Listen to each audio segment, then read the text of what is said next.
Hello students, BA first year, विषय समाजशास्त्र। और इसमें समूह टॉपिक चल रहा था। इसका ये सेकंड पार्ट है। समूह जो होता है, इससे पहले मैंने बताया था कि समूह किसे कहते हैं और उसकी क्या विशेषताएं होती हैं।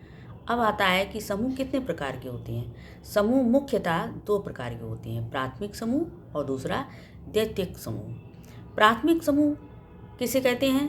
प्राथमिक समूह उनको कहते हैं जिनमें सदस्यों के जो संबंध होते हैं वो आमने सामने के होते हैं, प्रत्यक्ष रूप से होते हैं और घनिष्ठ हुआ करते हैं। जैसे कि पड़ोसी है, मित्र मंडली है, परिवार है।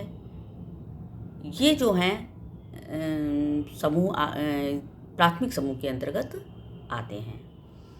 और इसमें क्या होता है कि एक ऐसे सदस्यों के मन में एक हम की भावना होती है। जैसे परिवार है तो परिवार में हम की भावना होती है। सभी लोग ये अपने लिए कार्य नहीं करते हैं बल्कि सबके लिए कार्य करते हैं। पिता है, रोजी रोटी कमा करके लाता है, किसके लिए लाता है? पूरे परिवार के लिए लाता है। माँ रोटी बनाती है, माँ खाना बनाती है, किसके लिए बनाती है? सभी के लिए बनाती है। और भाई बहन कितना भी लड़ लें आपस में, लेकिन वो दूसरों के सामने एक हो जाते हैं। वो बाहर कहीं पर भी अगर एक व्यक्ति को कोई चोट पहुंचती है तो वो सभी लोग एक हो जाते हैं। इससे प्रतीत होता है कि उनमें हम की भावना पाई जाती है। तो प्राथमिक समूहों में खास तौर से हम की भावना पाई जाती है और संबंधों की घनिष्ठता होती है। और ये जो है वो एक सबसे महत्वपूर्ण विशेषता है प्राथमिक समूह की, कि इनमें आपस में गहरे संबंध हुआ करते हैं और हमेशा के लिए इनके संबंध हुआ करते हैं, लंबे समय के इनके संबंध हुआ करते हैं।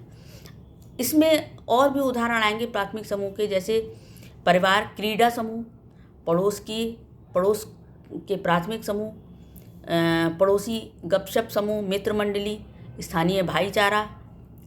ये सारी चीज़ें, जनजाति परिषद, इनको इसी श्रेणी में रखा जाता है।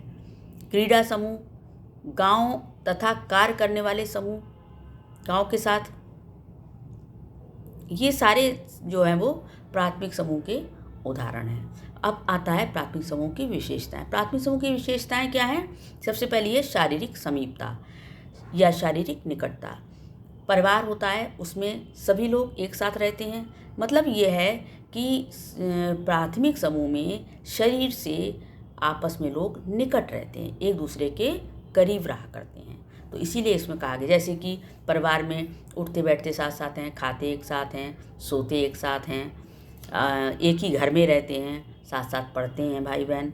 तो ये सारी चीज़ें ये शो करती हैं कि शारीरिक रूप से समीपता को ये शो करती हैं। और इसके साथ साथ भावना, विचार, सहयोग, ये भी सब भावनाएं आपस में एक दूसरे के लिए पाई जाती हैं। तो ये हुआ आपका शारीरिक समीपता।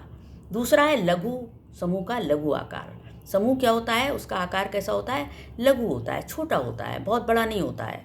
जैसे परिवार का आकार या मित्र मंडली का आकार। परिवार में क्या है, 5-6 व्यक्ति ज़्यादा से ज़्यादा होते हैं, या फिर मित्र मंडली में 4-6 दोस्त लोगों का एक समूह हुआ करता है, जो कि सब एक साथ कार्य करते हैं, एक दूसरे के सुख दुख में एक दूसरे का सहयोग करते हैं।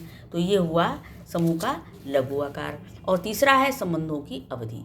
संबंधों की अवधि का मतलब है कि संबंध कितनी अवधि से, कितने समय से चले आ रहे हैं। जितना समय अधिक होगा उतनी ही घनिष्ठता ज़्यादा होगी। जो दोस्त सबसे पुराना होता है उसमें सबसे ज़्यादा निकटता पाई जाती है। तो समय के अनुसार जो है वो निकटता को मापा जाता है इसमें, और उसी के आधार पर एक दूसरे का विश्वास और आत्मीयता के भाव समूह में पाए जाते हैं। तो ये हुआ आपका इसकी विशेषताएं। अब आता है कि प्राथमिक समूहों की आंतरिक विशेषताएं क्या हैं। ये मैं नेक्स्ट वीडियो में आपको समझाऊंगी। Thank you.